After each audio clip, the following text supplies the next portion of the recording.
اس آیت میں اللہ نے ان میں سے کچھ کو امام بناؤں گا، ہم نے بنایا ہے کچھ کو امام جن کے اندر پہلی صفت یہ ہے کہ لما صبروا، وہ صبر کرنے والے لوگ ہیں۔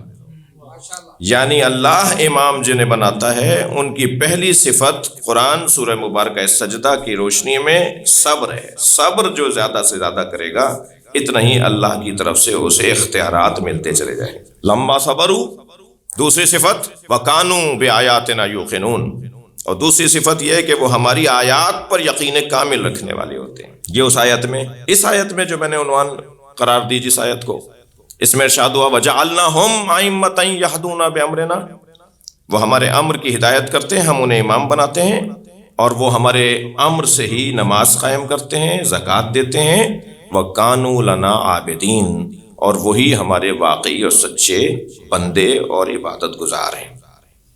عزیزو، جنہیں اللہ نے امام بنایا کہ وہ لوگوں کو اللہ کی طرف ہدایت عطا کریں، جو نماز اور زکوٰۃ کو قائم کریں، جو اللہ کی بندگی کا صحیح مفہوم اور مطلب روشن کریں، میری اور آپ کی عزت یہ ہے کہ ہم انہی کے چاہنے والوں میں سے ہیں، جنہوں نے تاریخی اعتبار سے بھی اللہ کی بندگی کو اس زمین پر نافذ کروایا، ہدایت کرتے ہیں، اللہ کی طرف توجہ دلاتے ہیں۔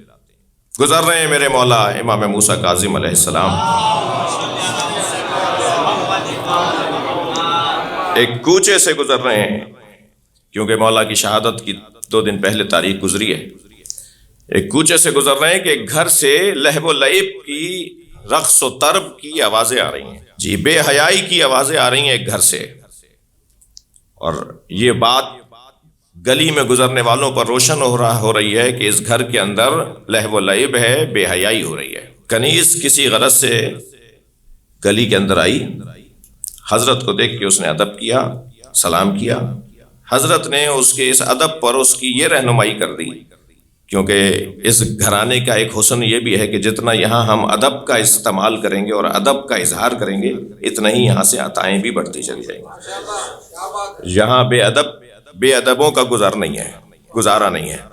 تو اس نے وہ اتنا ادب کیا کہ حضرت کو پہچان کے سلام کیا، تو حضرت نے اس پر یہ کرم کیا کہ اس سے کہا کہ یہ گھر کسی آزاد کا ہے یا کسی غلام کا ہے؟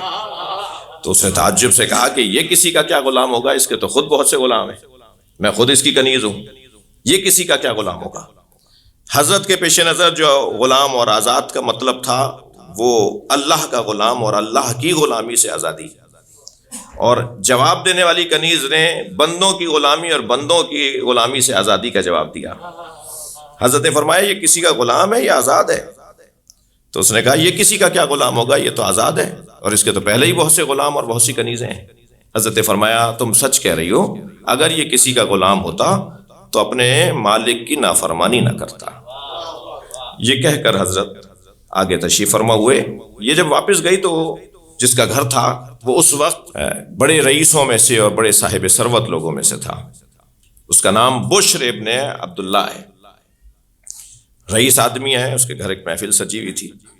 پوچھا کہ تم گلی میں کسی سے بات کر رہی تھی؟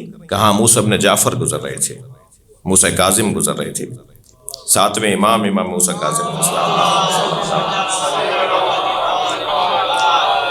تو کیا کہہ رہے تھے، کیا بات ہوئی؟ کہا انہوں نے مجھ سے اتنا سوال کیا اور میں نے یہ جواب دیا کہ یہ کسی کے کیا غلام ہوں گے، ان کے تو خود بہت سے غلام ہیں۔ تو گھبرا کے کہنے لگا انہوں نے کیا کہا؟ کہا انہوں نے کہا کہ اگر یہ کسی کا غلام ہوتا تو پھر اپنے مالک کی نافرمانی نہ کرتا، واقعاً یہ آزاد ہے۔ تو بغیر چپل جوتے پہنے ہوئے ننگے پیر دوڑا گلی کی طرف اور اس جانب بھاگا جہاں امام تشریف لے گئے تھے، اور امام کے قدموں میں بیٹھ کر کہنے لگا اگر آپ نے مجھے کہہ دیا کہ میں غلام نہیں ہوں، آزاد ہوں، تو پھر اللہ تو مجھے ایسا آزاد کرے گا کہ پھر میرے لیے کوئی حقیق قائل نہیں ہوگا، مجھے کچھ بھی انعام نہیں ملے گا، مجھے تو اللہ جہنم میں ڈال دے گا، میں تو اس کا غلام ہوں، اللہ کا غلام ہوں۔ کیا تم اگر اللہ کے غلام ہوتے؟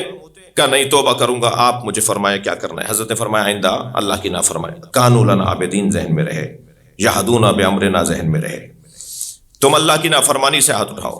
اس بشر الحافی نے، اب دیکھیں یہ ہدایت کیسے دیتے ہیں، لوگوں کو انسان کیسے بناتے ہیں، لوگوں کو گناہوں سے اور معصیتوں سے کیسے نکالتے ہیں۔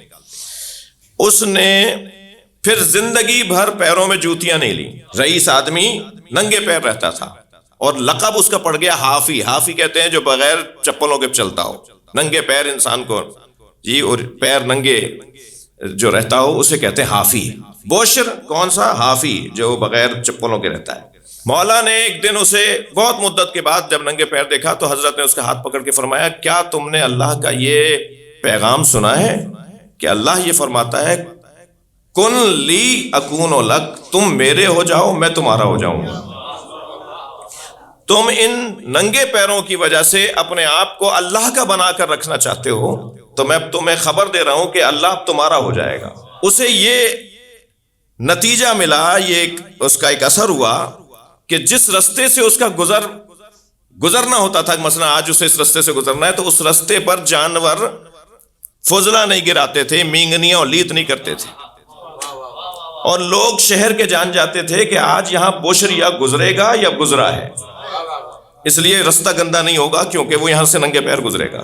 یعنی پورے علاقے کو یہ پتا تھا کہ جانور اس کا احترام کر رہے ہیں کیونکہ اللہ کا وہ ہو گیا ہے تو اب اللہ اس کا ہو جائے گا. اور جس دن اس کا انتقال ہوا تو اس کے گھر کے باہر کے رستے پر جانوروں نے وہ آثار چھوڑے, تو لوگوں نے کہا کہ جی آج تو یہ شاید گھر سے باہر نہیں نکلیں گے. تو کچھ دیر بعد خبر آئی کہ آج ان کا انتقال ہو گیا ہے. یہ ہدایت دینے والے لوگ, موت کی مجلس سے بھائی میں اسی طرح کی بات کروں گا, ان کا کام ہدایت دینا ہے. یہ لوگوں کو انسان بنانے کے لیے آئے, یہ لوگوں کو بہتر سے بہتر اللہ کی بندگی میں ڈھالنے کے لیے آئے. کانوا لنا عابدین, ان کا کام یہ ہے کہ لوگوں کو, یہ خود اللہ کے بندے ہیں, ان کا کام یہ ہے کہ لوگوں کو اللہ کا بندہ بنائیں.